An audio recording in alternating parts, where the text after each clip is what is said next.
Hi, it's Maria from Still Dreaming Homestead. Glad to be back with you. I'm going to continue reading in our story on, By the Shores of Silver Lake by Laura Ingalls Wilder. Well, they're heading farther west. Ma and the girls are now. Pa's already been there for a while. And yesterday they got to ride the train in the train car, and that was a great experience. And they arrived at Tracy, and Ma said they get to eat at the diner. So let's see what we find out about that. We're on chapter 4, End of the Rails. Pa was not there at the strange depot. That's the train depot. The brakeman set down the satchels on the platform and said, "If you wait a minute, ma'am, I'll take you to the hotel. I'm going there myself." "Thank you," Ma said gratefully. The brakeman helped unfasten the engine from the train. The firemen, all red and smeared with soot, which is ashes, leaned out of the engine to watch. Then he yanked a bell rope. The engine went by itself, puffing and chuffing under the bells clanging.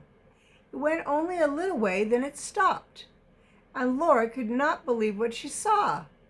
The steel rails under the engine and the wood ties between them turned around.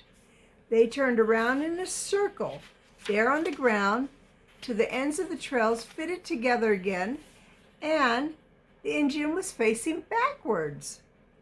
Laura was so amazed she could not tell Mary what was happening. The engine went clanging and puffing on another track beside the train. It passed the train and went a little way beyond. The bell clanged, the men shouted and made motions with their arms, and the engine came backing bump into the rear end of the train.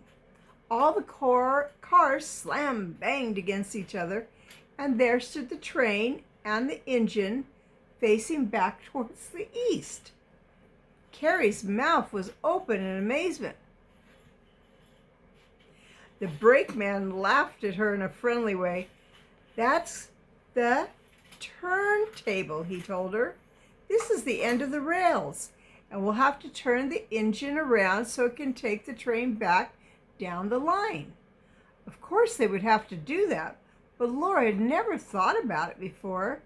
She knew now what Pa meant when he spoke of the wonderful times they were living in. There had never been such wonders in the whole history of the world, Pa said. Now, in one morning, they'd actually traveled a whole week's journey, and Laura had seen the iron horse turn around and go back the whole way into town in one afternoon. For just one little minute, she almost wished that Pa was a railroad man. There was nothing so wonderful as railroads, and railroad men were great men, able to drive the big iron engines and the fast, dangerous trains. But of course, not even railroad men were bigger or better than Pa, and she did not really want him to be anything other than what he was. There was a long line of freight cars on another track beyond the depot.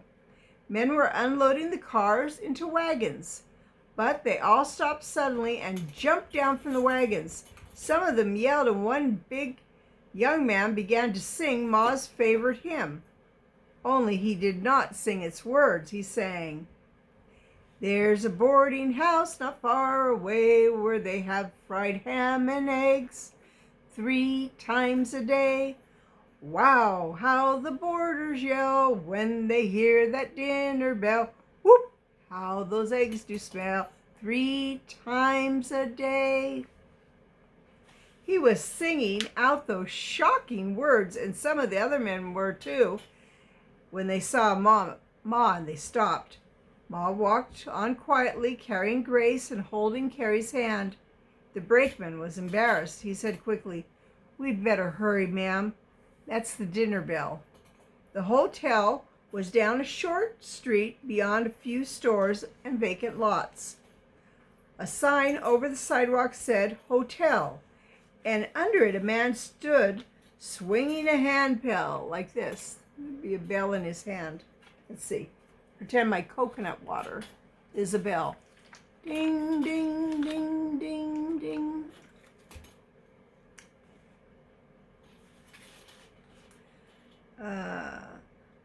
Let's see. It kept on clanging, and all the men's boots made a beating sound on the dusty streets and the boardwalk. So instead of a sidewalk, their sidewalk was made of boards, not cement. "Oh, Laura, does it look like it sounds?" Mary asked, trembling. "No," Laura said. "It looks all right. It's just a town, and they're just men."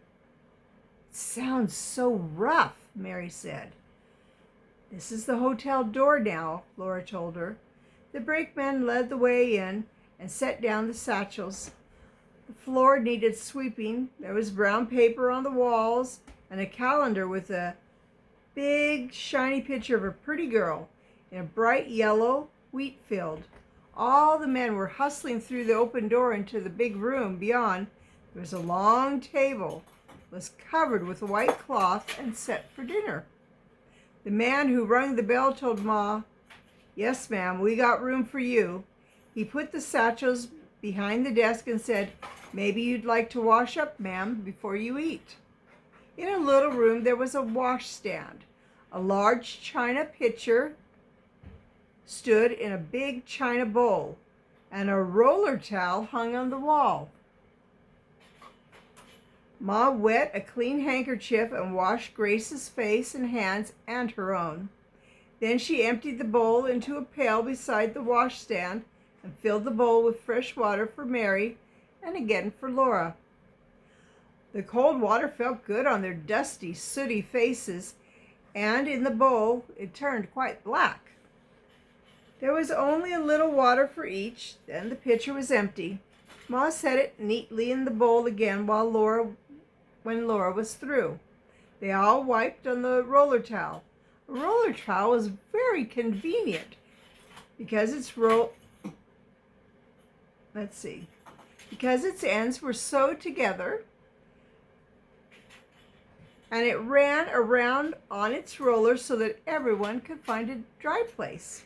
And it just you pulled it down and there would be a dry spot. Now the time had come to go into the dining room. Laura dreaded that, and she knew that Ma did too. It was hard to face so many strangers. "You all look clean and nice," Ma said. "Now remember your manners." Ma went first, carrying Grace. Carrie followed her, then Laura went, leaving Mary. The noisy clatter of eating became hushed when they went into the dining room, but hardly any of the men looked up. Somehow Ma found empty chairs when they were all sitting in a row on the long table. All over the table, thick on the white cloth, stood screens shaped like beehives. Under every screen was a platter of meat or a dish of vegetables. There were plates of bread and butter, dishes of pickles, and pitchers of syrup, and cream pitchers and bowls of sugar. At each place was a large piece of pie on a small plate.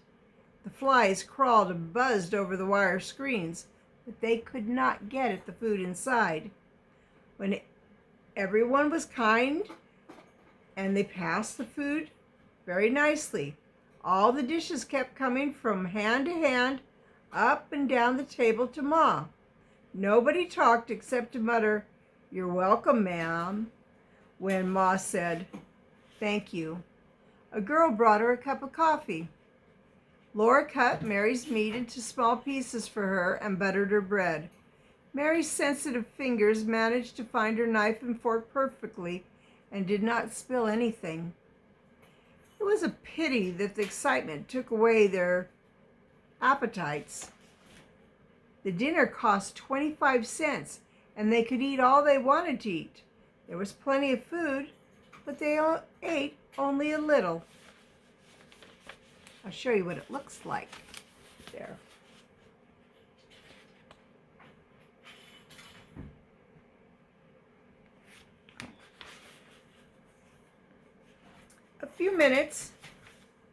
In a few minutes, all the men had finished their pie and left.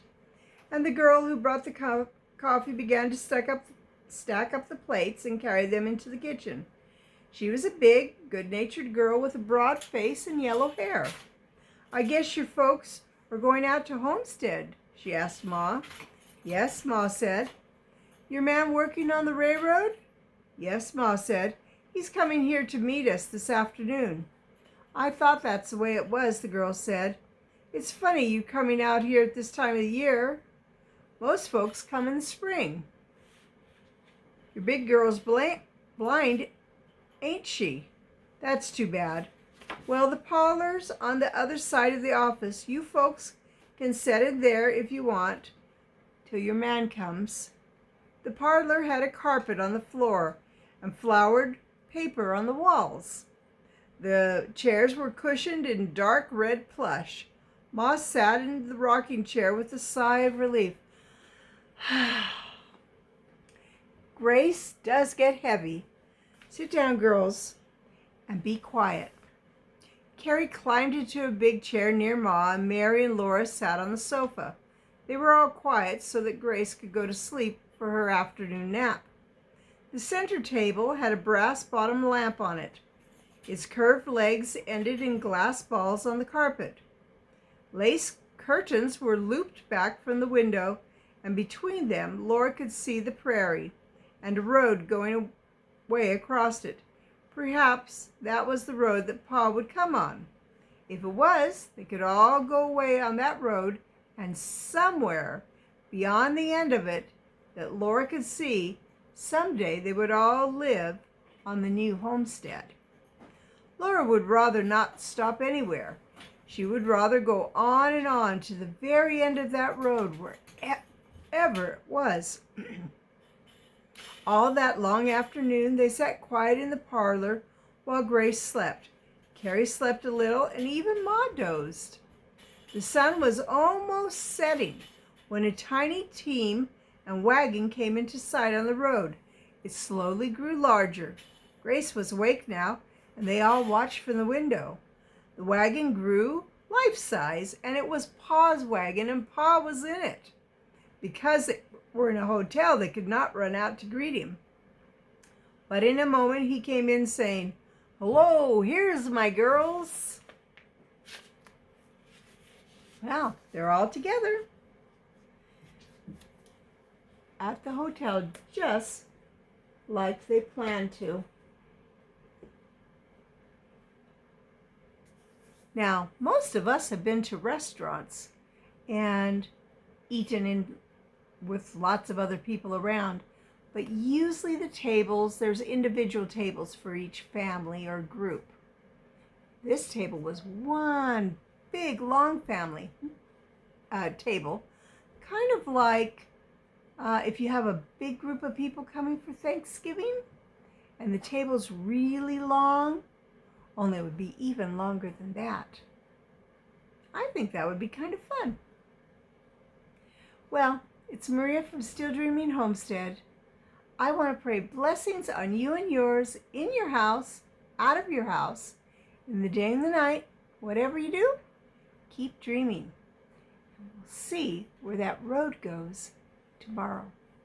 Good night.